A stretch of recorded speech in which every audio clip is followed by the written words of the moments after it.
La nationalité civile. Non, c'est un mouvement associatif, c'est bénévole, c'est volontaire, donc ils ne sont pas sur d'autres thématiques. Par exemple, que l'expression appropriée est le mouvement sportif. Point, les financements publics et les financements privés. Personnel de la sanction pénale, l'individualité de la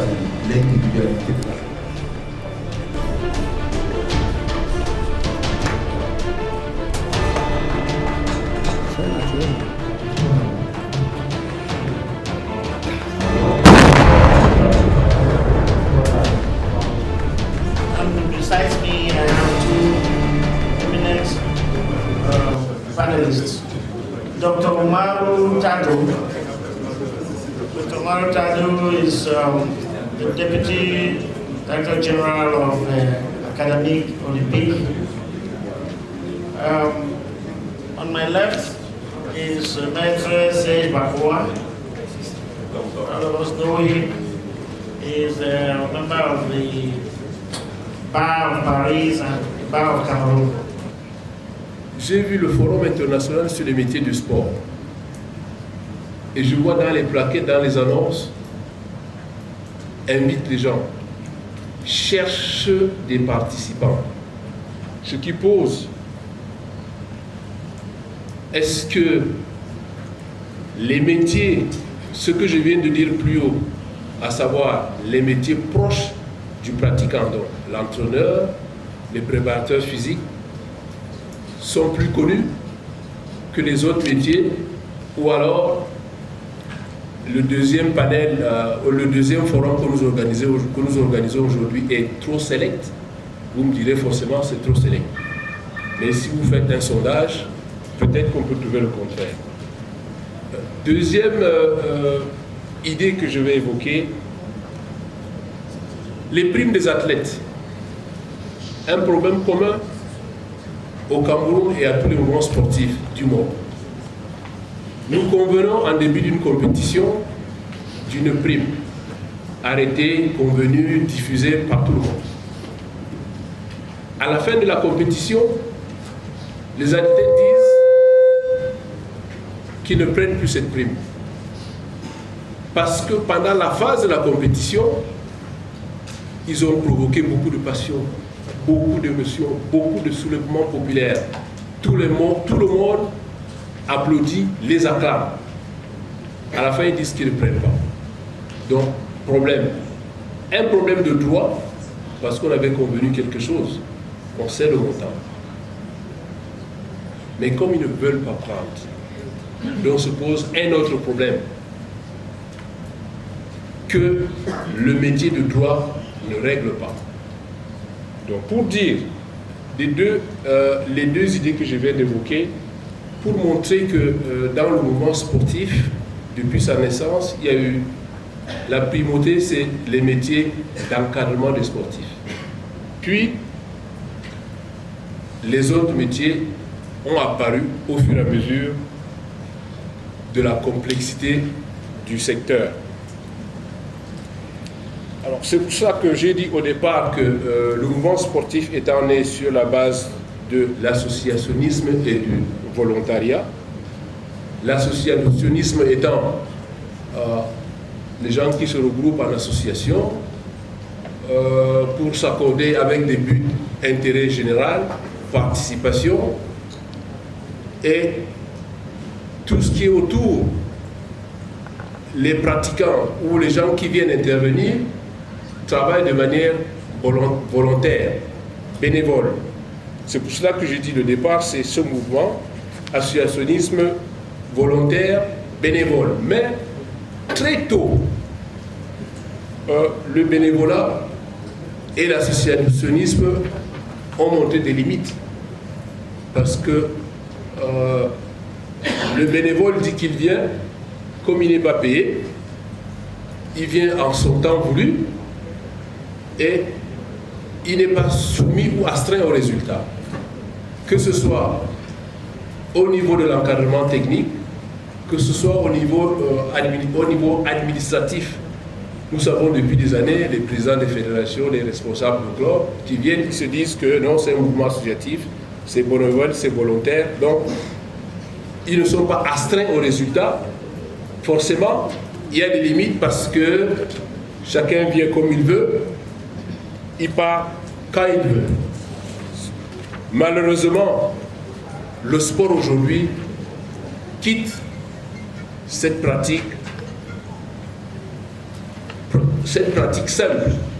Le sport seulement pour les entraînements, pour les performances sportives. On sait que le sport aujourd'hui rentre au fur et à mesure dans l'économie du marché. Le sport est utilisé dans tous les secteurs. Le sport devient, comme quelqu'un a dit tout de suite, le sport devient un élément de notre vie quotidienne. Le sport n'est plus seulement une pratique, jeu ou activité sportive, mais le secteur du sport devient un secteur marchand. Et on passe maintenant de l'organisation simple de la pratique sportive à l'organisation des sports comme des secteurs, des activités qu'il faut développer. D'où l'importance. Si nous sommes d'accord que le secteur est en développement, il faut améliorer, exemple, l'encadrement de sport, de l'athlète. On n'a plus besoin de seul entraîneur, de seul préparateur physique.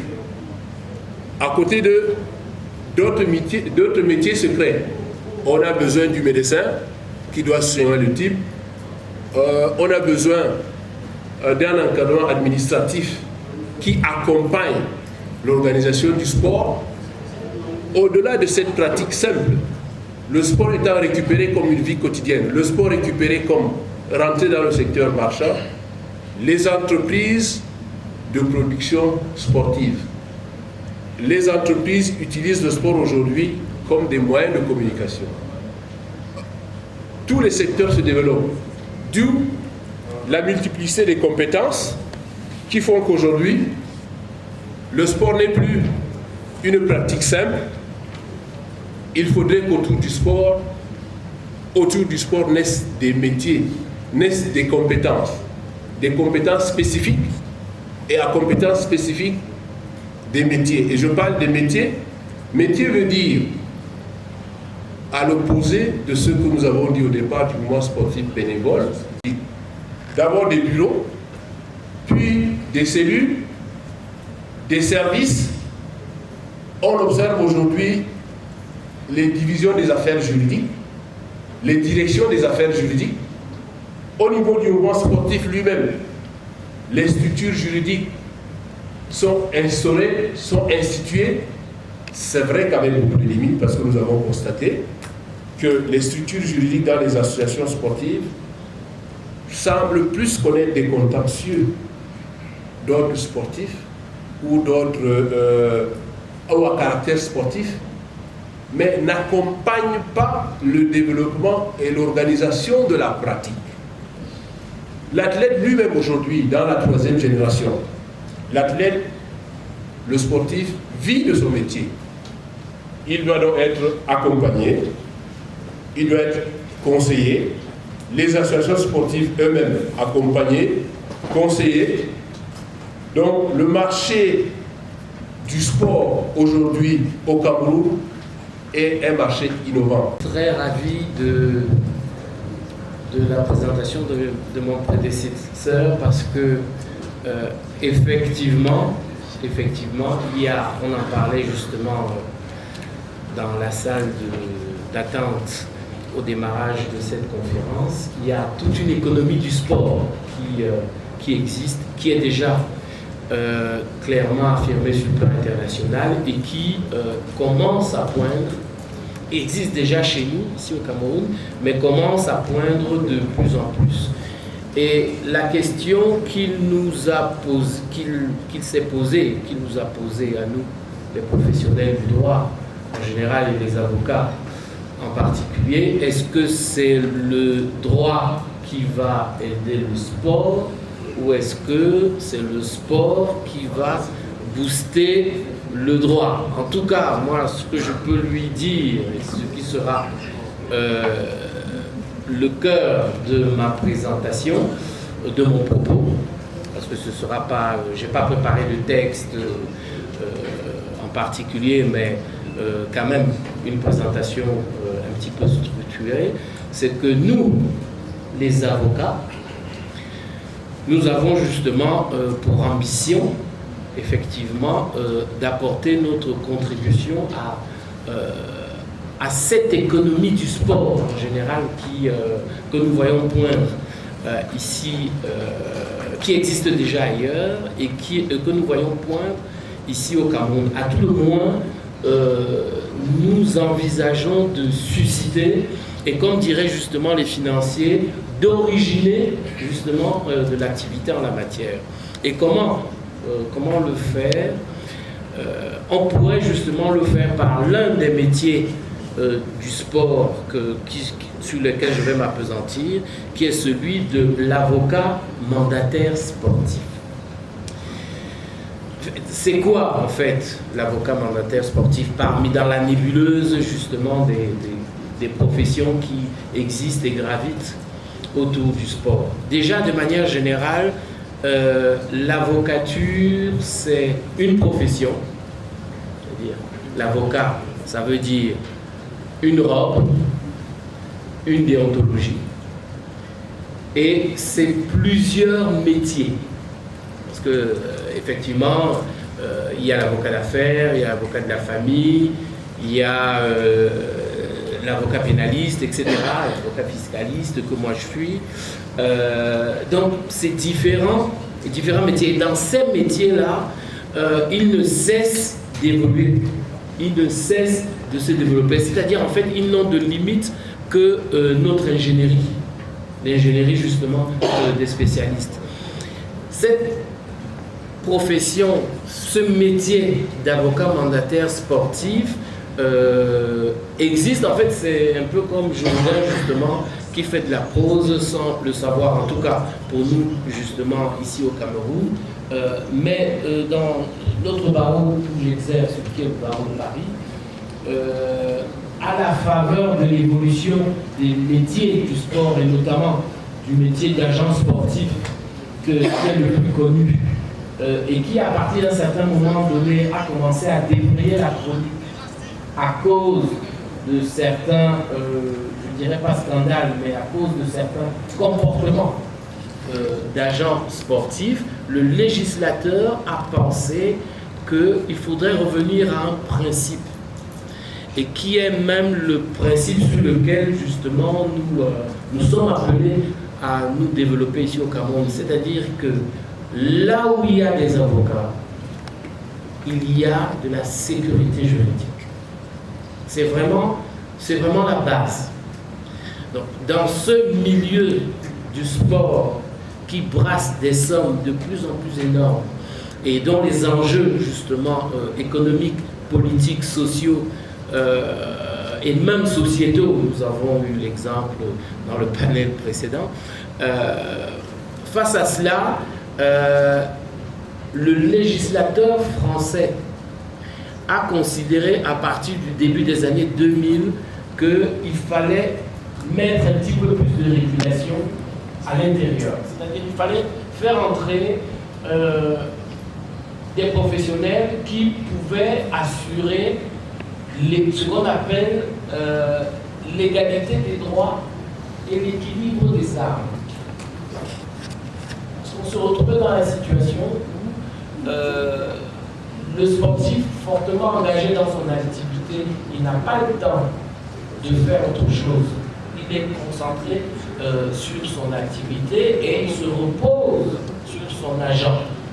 Et se reposant sur son agent, les agents se sont retrouvés face à une liberté d'action qui n'avait pratiquement plus de contrôle. Donc, d'où l'idée et la régulation qui est intervenue en 2011, très précisément, est apportée justement à la création de ce métier d'avocat mandataire sportif, de manière à ce que les sportifs en général, et tous ceux qui gravitent autour du sport, notamment les entraîneurs aussi, des préparateurs physiques qu'on a parlé tout à l'heure, puissent justement avoir une profession qui est quasiment récente dans cet espace géographique et qui évolue au fur et à mesure, qui est en compétition féroce, et le mot est faible. Avec justement les agents sportifs, nous avons eu très récemment même un arrêt de la Cour d'appel de Paris d'octobre 2021 sur ce contentieux agent sportif, mandataire sportif. Donc c'est vraiment au centre des préoccupations. Pour ce qui nous concerne au Cameroun, de quoi s'agit-il en fait?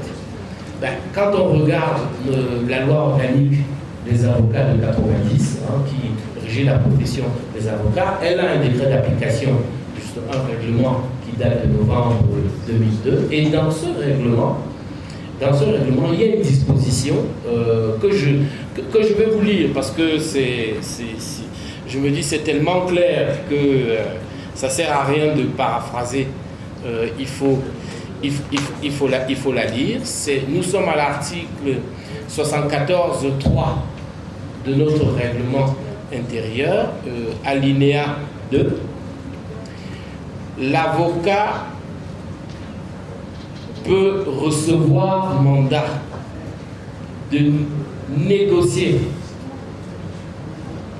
agir et de signer au nom et pour le compte de son client. C'est-à-dire que nous avons là le fondement, c'est-à-dire la profession d'avocat mandataire sportif existe en droit camerounais. Elle existe par le jeu justement du mandat de représentation générale qui est dévolu à l'avocat. Notre règlement intérieur précise quand même que ce mandat n'est pas un mandat d'ordre général. Il doit être un mandat spécifique et conclu d'accord parties. Ça veut dire que on est vraiment dans les dispositions de principe du Code civil du mandat, où le mandat justement doit faire l'objet d'une spécificité. Il ne peut pas être étendu dans le temps et il ne peut pas non plus avoir une portée générale. Il doit vraiment être précis. Le Camerounais est en mesure d'exercer. Encore faudrait-il qu'il en soit conscient. Et c'est justement là tout le problème. C'est-à-dire que c'est une des raisons pour lesquelles nous soutenons, je soutiens cette initiative, parce que ça permet effectivement de présenter aux confrères et de montrer aux confrères. Et il faut aussi savoir s'il n'est pas nécessaire de régler les rapports entre l'agent de joueur et l'avocat mandataire sportif. Merci. Les acteurs sportifs, au fait, nous, dans la sous-région, on a eu la chance d'avoir des installations sportives de qualité. Ici présent, si ceux qui ont par exemple eu la chance d'assister aux Jeux africains en 2015 au Congo, ils ont vu la qualité des infrastructures construites par le Congo. Et le Congo est structuré en 12 départements. Nous avions 12 stades dans 12 départements. Mais aujourd'hui, il faut faire un tour pour y prendre connaissance. Regardez l'état des infrastructures construites en 2015 par le gouvernement congolais. Et je me demande comment aujourd'hui nous avions le stade Olombe et le stade Japoma qui a lieu là. Mais après la CAN, ces infrastructures seront gérées comment? D'où ma question est celle de savoir quels sont les acteurs sportifs ou étatiques qui seront habilités à faire fonctionner ces installations sportives. Merci. My question goes directly to Dr. Serge Bakou. As far as I understood, you explained the fact that this avocat manager, you said that IMD, yes, this avocat mandataire sportif, as far as I understood, he has a huge responsibility in the success of any sports player anyway. So my question is that, if I get the point that is the man who is able to manage the legal side of a successful fight, the career, do you think like the Cameroonian advocates are able to succeed or to fulfill this kind of responsibility according to their training? Because as far as I understood, this one should be a professional one, because he has a huge responsibility. All what you explained a few minutes ago, it means that he has a main responsibility not only during the career, but also after the career.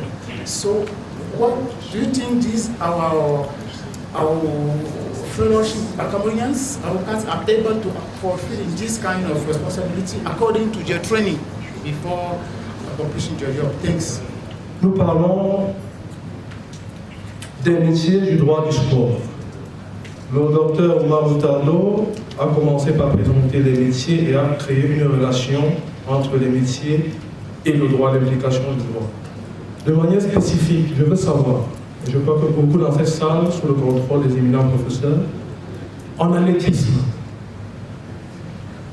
qu'est-ce que, à la lumière bien sûr de la loi de juillet 2018, moi je l'ai parcouru, je n'ai vu aucun article où le droit protège l'entraîneur qui n'est pas entraîneur national, mais qui contribue à l'élaboration d'un talent.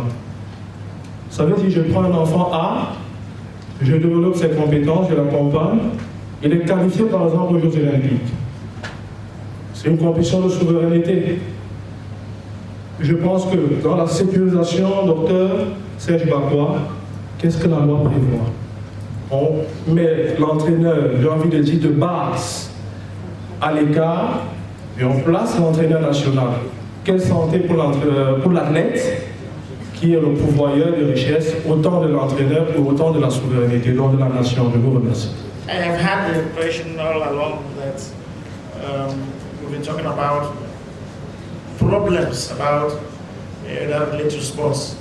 Perhaps there should be some clarification. Major Bakwa sort of dealt with being a mandataire sportif. That's one aspect. I would have expected if you are not going to be a mandataire sportif, what other aspects will affect, or can a lawyer get into? Because what are the other, what we call métiers of legal matters which lawyers can get? Mais je vais en profiter pour, je vais commencer par la dernière, déjà par la préoccupation. Oui, les métiers du droit du sport, moi j'aurais tendance déjà à dire que le simple fait d'être un juriste dans une association, un juriste sportif, un juriste dans une fédération, ça fait partie justement des métiers du sport. Le fait justement pour un jeune comme pour un entraîneur ou un préparateur physique comme vous, d'avoir originé, je dirais, un talent, de l'avoir accompagné et de vouloir justement bénéficier des fruits plus tard, ça s'analyse, ça se protège, ça peut faire justement l'objet de contrats. Hein, moi je vous conseillerais justement d'aller voir, je vais prêcher pour ma paroisse, hein, allez voir le premier avocat que vous connaissez, présentez-lui justement le cas et je suis sûr qu'il vous dira comment faire pour pouvoir justement actualiser les flux futurs, hein, si je peux m'exprimer ainsi, du jeune qui aura percé plus tard. Il y a toute une panoplie de métiers du droit, du sport qui peuvent être envisagés, en commençant du juriste de base, du consultant, jusqu'à l'avocat. Le professeur de droit peut justement, il peut enseigner. J'ai entendu qu'il y a un master de management de sport. Il y a l'un des participants qui est intervenu tout à l'heure. Dans ce master, il y a des enseignants. Il y a des professeurs, donc ils dispensent justement le droit du sport, c'est-à-dire l'ensemble des régulations des lois, règlements qui régissent justement l'activité sportive au Cameroun et dans laquelle on trouve justement la loi de 2018 que vous avez évoquée et qui ne prévoit pas de protection. Mais je n'ai pas consulté les travaux parlementaires qui ont présidé à l'adoption de cette loi, mais il me semble que l'objet de cette loi n'était pas, sauf erreur de ma part, de protéger justement les entraîneurs. L'objet était sûrement autre chose. Donc il y a plein de choses qui peuvent être faites à ça. L'entraîneur peut être protégé. Je vous conseille justement d'aller voir un avocat et il vous dira justement exactement comment vous protéger le gamin aussi dans ce type de situation. J'embraye aussi parce que je vais prendre la parole une fois et pour ne plus la reprendre après. Vous avez parlé, notre frère congolais a parlé tout à l'heure des infrastructures. Quid justement de ces infrastructures et comment est-ce que ça peut, sur la base de l'exemple congolais, quelle leçon peut-on en tirer du point de vue du Cameroun? Ces choses-là s'anticipent très en amont. Je vais vous prendre deux exemples. Quand vous allez à Pékin, parmi votre parcours touristique, on vous conseille de visiter le nid d'oiseaux. Vous savez ce que c'est que le nid d'oiseaux? Le nid d'oiseaux, c'est le stade olympique de Pékin. La façon dont il a été construit, justement, voilà, la façon dont il a été construit comme un oiseau, justement, qui prend des brindilles et qui les assemble et tout. Mais c'est très beau. Donc, ça veut dire que ça a été construit à la base pour, justement, être un site touristique. Quand on regarde chez nous, prenons nos stades. On a construit un stade à Japoma. Je ne fais pas de critique. Je tiens à le dire, mais je réfléchis. À Haute-Voie, on a construit un stade à Japon. Pourquoi est-ce qu'on ne l'aurait pas construit sous forme de pirogue et qu'on appelle la pirogue parce que ça se prête au stade? Le stade de l'Olympique, pourquoi est-ce qu'on ne l'aurait pas construit sous forme de sorgho, par exemple? C'est-à-dire donc, de pouvoir marketer ces infrastructures plus tard.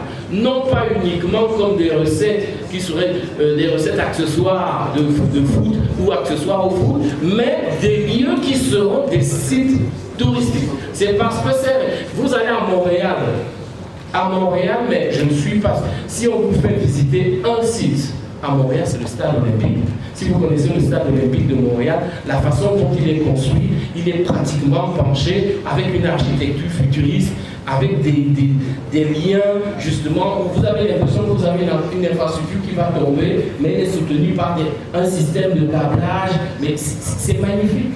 Donc, ça veut dire que dans nos projets d'infrastructure, il faut y mettre les avocats.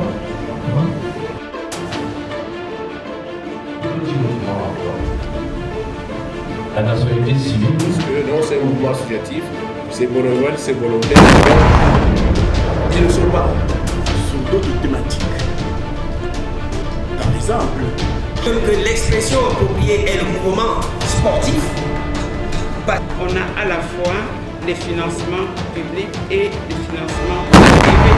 Personnel de la sanction pénale, l'individualité de la